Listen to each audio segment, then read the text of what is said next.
Mister Rakesh Sharma, ऊपर से भारत कैसा दिखता है आपको? जी, मैं बगैर किसी झिझक के कह सकता हूँ कि सारे जहां से अच्छा।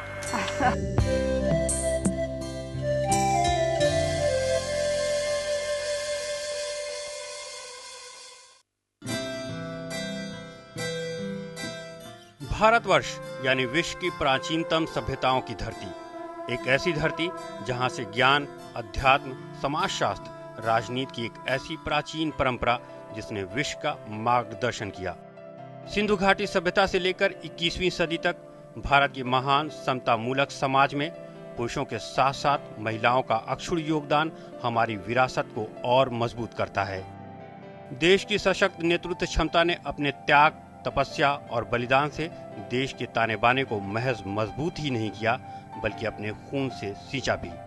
फिर चाहे वैदिक काल की महान विदुषिया घोषा अपाला गार्गी और लोप मुद्रा हो जिन्होंने अपने ज्ञान मेधा का लोहा मनवाया, या फिर लौह अस्त्रों को लेकर राष्ट्र और मातृभूमि की प्राण से रक्षा करने वाली मध्यकाल की चांद बीबी या रजिया सुल्तान, आजादी की लड़ाई में अहिल्याबाई, झलकारी बाई या फिर अमर शहीद रानी लक्ष्मीबाई, ये ऐसे अनगिनत मान हैं जो विश्व के सामने एक अनुपम और अद्वितीय उदाहरण प्रस्तुत करती हैं। देश जब आजाद हुआ, सेनानियों का सपना जब साकार हुआ और जो नियति से भेंट हुई, तो देश एक वादा भी हुआ जिसमें राष्ट्र निर्माण का प्रण भी था। महात्मा गांधी द्वारा कांग्रेस को भंग करने की सलाह के बावजूद जब आजाद भारत की कमान कांग्रेस पार्टी के हाथों में आई, तो पंडित नेहरू, मौलाना आजाद और लाल बहादुर शास्त्री जैसे नेताओं ने राष्ट्र निर्माण की एक मजबूत नींव रखी और इस नींव पर एक आत्मसम्मान और आत्मविश्वास से लबरेज प्राचीर का निर्माण किया। भारत की प्रथम महिला प्रधानमंत्री इंदिरा गांधी, एक ऐसी महिला जो न केवल भारतीय राजनीति पर छाई रही बल्कि विश्व राजनीति के क्षितिज पर भी वो विलक्षण प्रभाव छोड़ गई। यही वजह है कि उन्हें लौह महिला के नाम से संबोधित किया जाता है। जवाहरलाल नेहरू की बेटी थीं, लिहाजा राजनीति उनकी रगों में थी। भारत के प्रथम प्रधानमंत्री पंडित नेहरू की इकलौती पुत्री यानी पिता की विरासत को संभालने, सहेजने और संवारने की इकलौती जिम्मेदार, जिसे इंदिरा ने अपने कार्यकाल के दौरान बखूबी निभाया। इंदिरा गांधी अपनी प्रतिभा, राजनीतिक निर्णय और दृढ़ता के लिए राष्ट्र पटल पर ही नहीं बल्कि विश्व पटल पर हमेशा अमर हैं।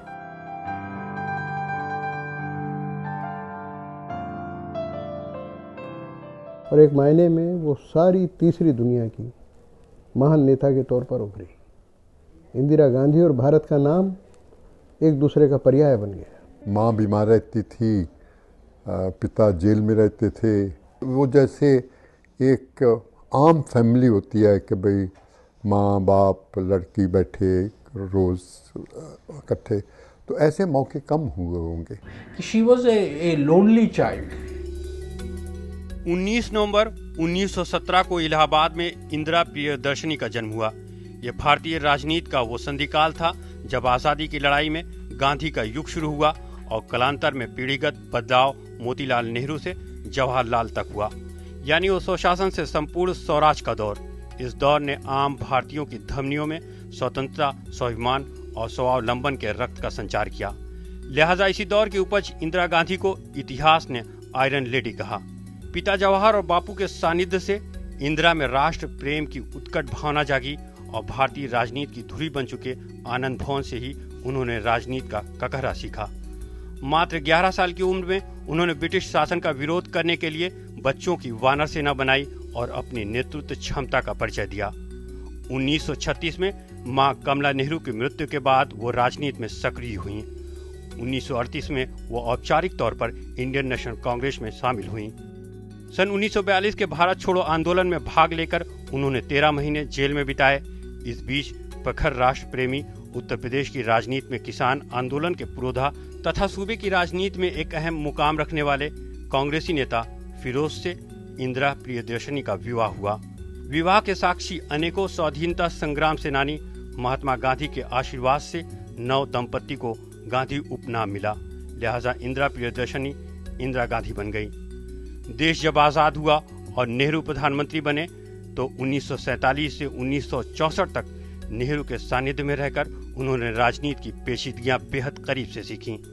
ऐसा भी कहा जाता है कि वो उस वक्त प्रधानमंत्री नेहरू की निजी सचिव की तरह काम करती रही। सन 1955 में वे कांग्रेस कार्य समिति के सदस्य बनी और 1956 में उन्हें राष्ट्रीय कांग्रेस का अध्यक्ष चुना गया।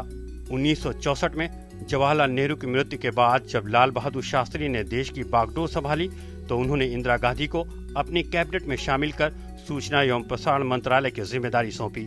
पिता जवाहरलाल नेहरू और पति फिरोज गांधी की सियासी जमीन का फायदा इंदिरा गांधी को बखूबी मिला और वे 1964 में पहली बार रायबरेली से लोकसभा के लिए चुनी गईं।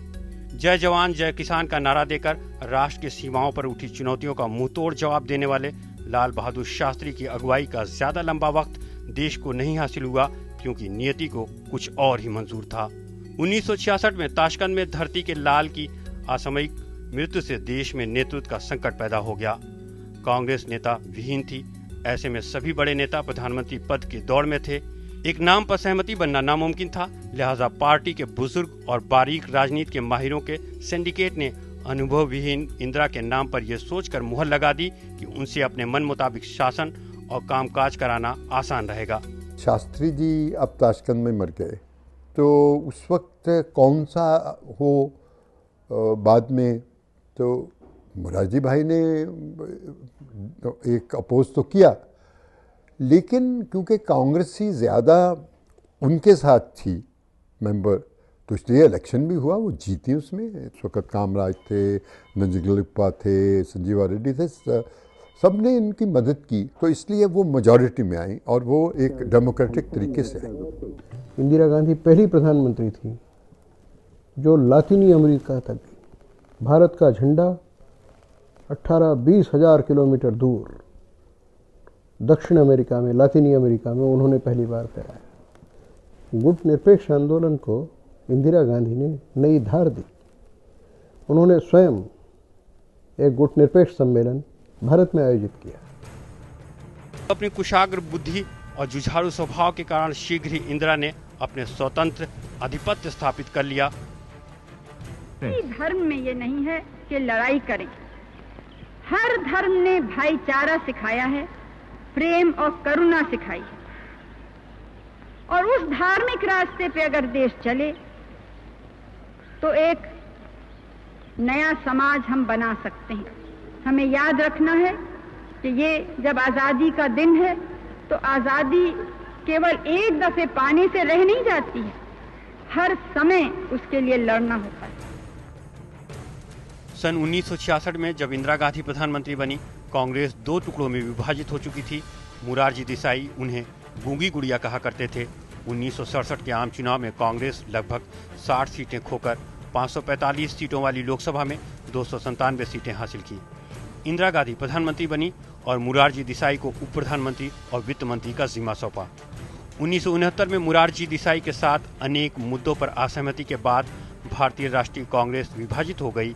कांग्रेस अब इंदिरा कांग्रेस कही जाने लगी और वे समाजवादियों एवं साम्यवादी दलों के समर्थन से अगले 2 वर्षों तक शासन चलाती रहीं। राजनीतिक झंझावानों ने इंदिरा गांधी के व्यक्तित्व को और मजबूत किया और पार्टी पर एक छत्र पकड़ से उपजे आत्मविश्वास ने इंदिरा गांधी को कड़े और दूरगामी फैसले लेने का हौसला दिया।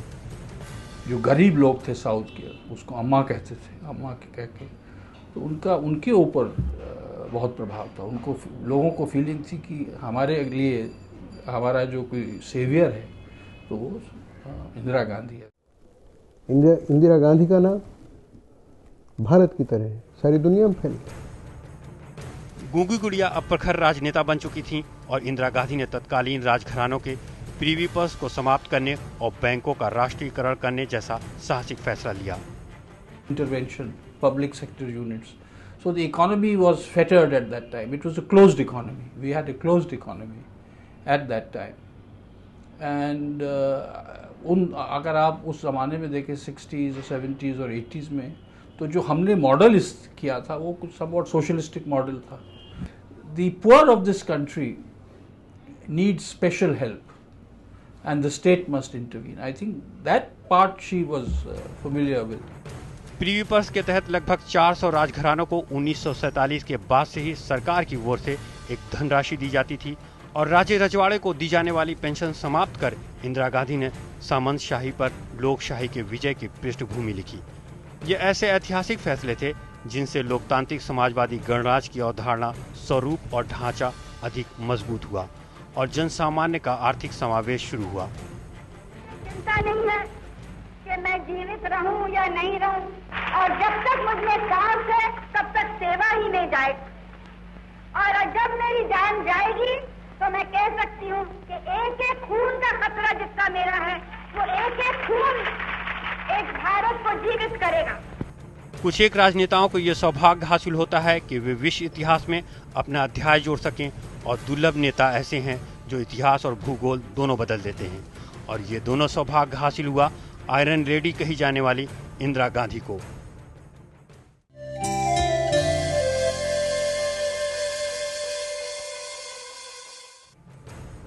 उन्नीस सौ 71 में पाकिस्तान की सेना ने पूर्वी पाकिस्तान में अराजकता का माहौल पैदा कर दिया, मानव अधिकारों और लोकतांत्रिक मूल्यों की धज्जियां उड़ा दी और नागरिकों का बर्बर दमन शुरू किया, और सेना ने कत्ल व गारत का माहौल पैदा कर रखा था, जिसकी वजह से लगभग 10 लाख शरणार्थियों ने भारत में शरण ली। पड़ोस में चल रही उथल पुथल का असर भारत पर पड़ना लाजमी था, लिहाजा भारत ने बांग्लादेश के मुक्ति संग्राम में शेख मुजीबुर रहमान को समर्थन दिया। बौखलाए पाकिस्तान ने जब जंग छेड़ने की हिमाकत की तो उसे शिकस्त ही नहीं बल्कि जलालत भी झेलनी पड़ी। पाकिस्तान को आत्मसमर्पण करना पड़ा और विश्व इतिहास में पहली बार भारत ने अपनी सहनशीलता और शांति प्रियता का परचम लहराया। भारत पाकिस्तान के इस युद्ध में भारत की विजय ने इंदिरा को लोकप्रियता के शिखर पर पहुंचा दिया और लोगों ने उन्हें दुर्गा और चंडी के उपनामों से भी विभूषित किया। पृथक बांग्लादेश के गठन और उसके साथ मैत्री और सहयोग संधि करने में सफल होने के बाद वे विश्व राजनीति के पटल पर एक ऐसे नक्षत्र के रूप में उभरी जिसकी चमक का एहसास पूरी दुनिया ने किया। To me, every journey is an adventure, and I can say that this one is an adventure in search of understanding and friendship. We have no global interests, but we are deeply interested in the world and its affairs. Our hand of friendship is stretched out to all. One friendship does not come in the way of another.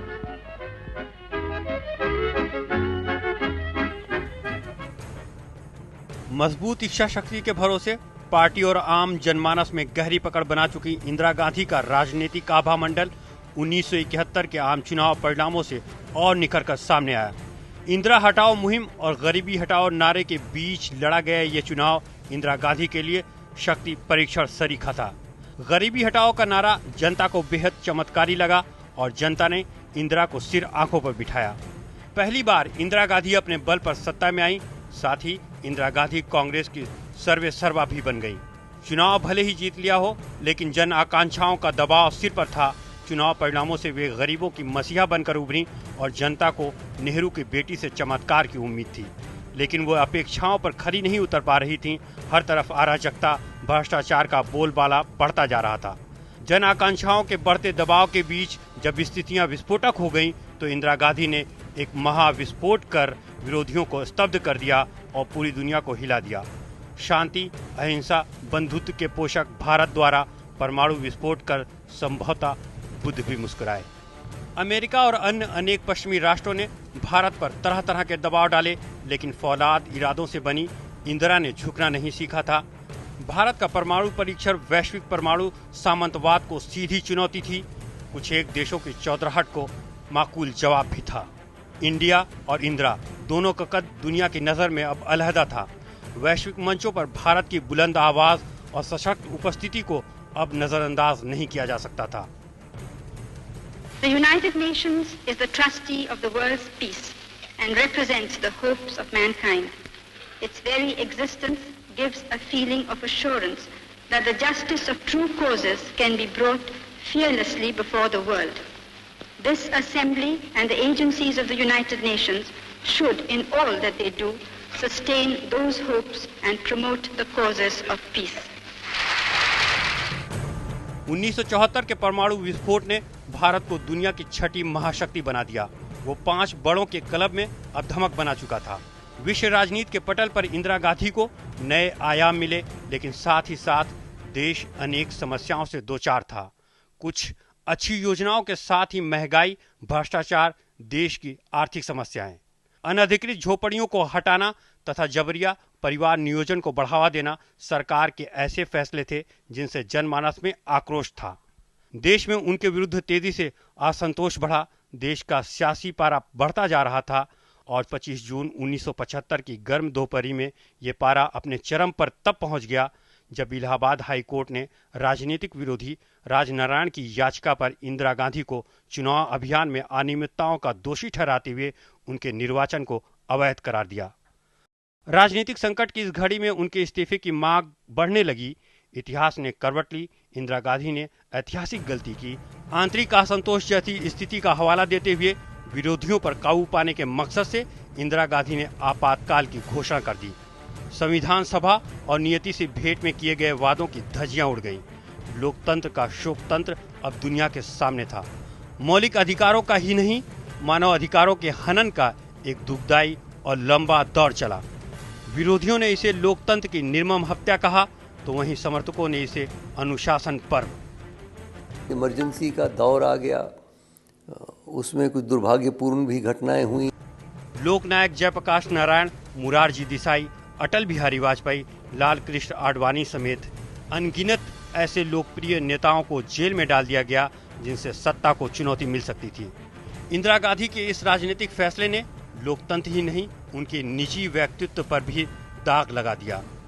Indira Gandhi लोकतंत्र की नब्ज को नहीं पकड़ सकी और अंततः आम चुनाव में देश की जनता जनार्दन ने देश, लोकतंत्र और देश के भविष्य का फैसला किया और अजेय समझी जा रही इंदिरा गांधी को आम चुनाव में करारी शिकस्त का सामना करना पड़ा।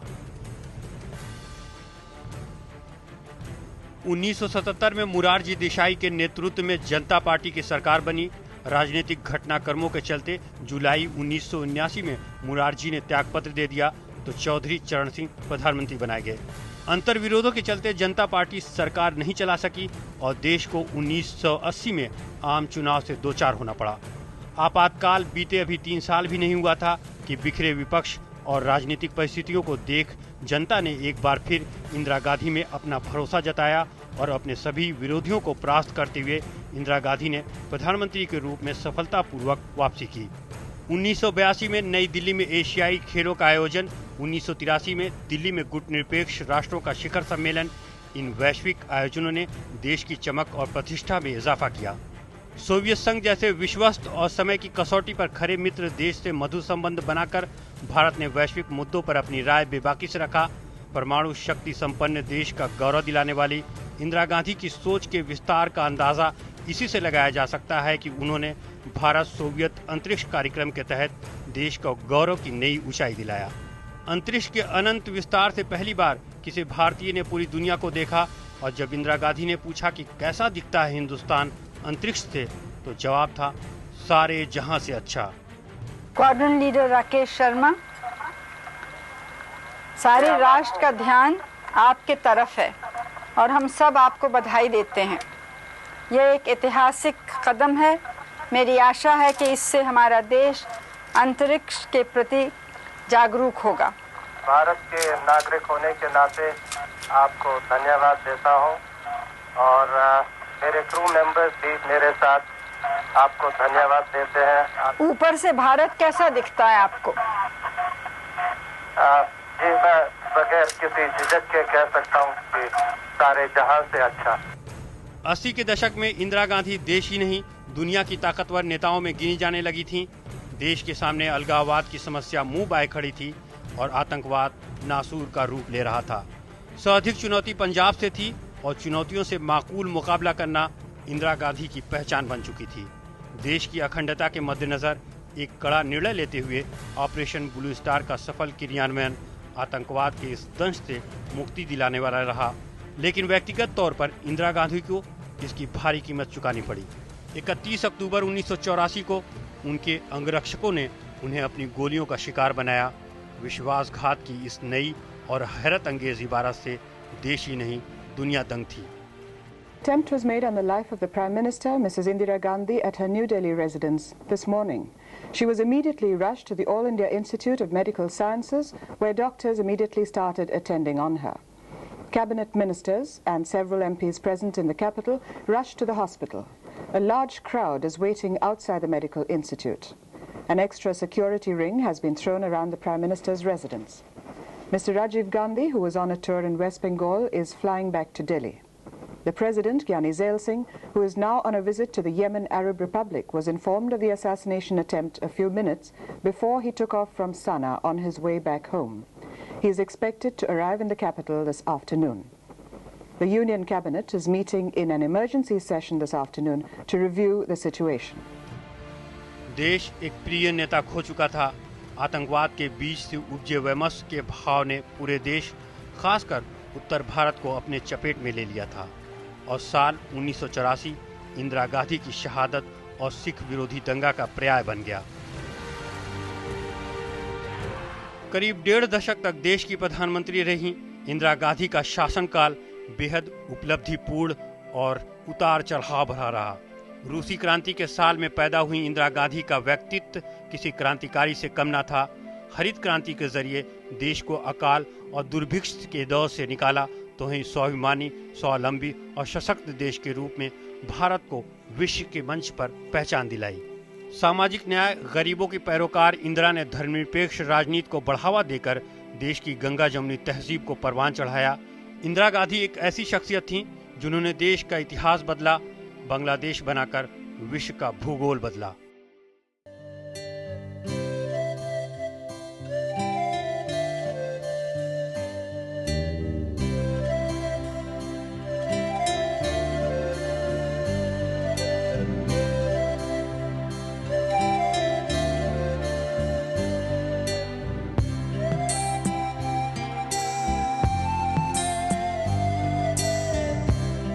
वार्डन लीडर राकेश शर्मा, ऊपर से भारत कैसा दिखता है आपको? जी, मैं बगैर किसी झिझक के कह सकता हूँ कि सारे जहां से अच्छा।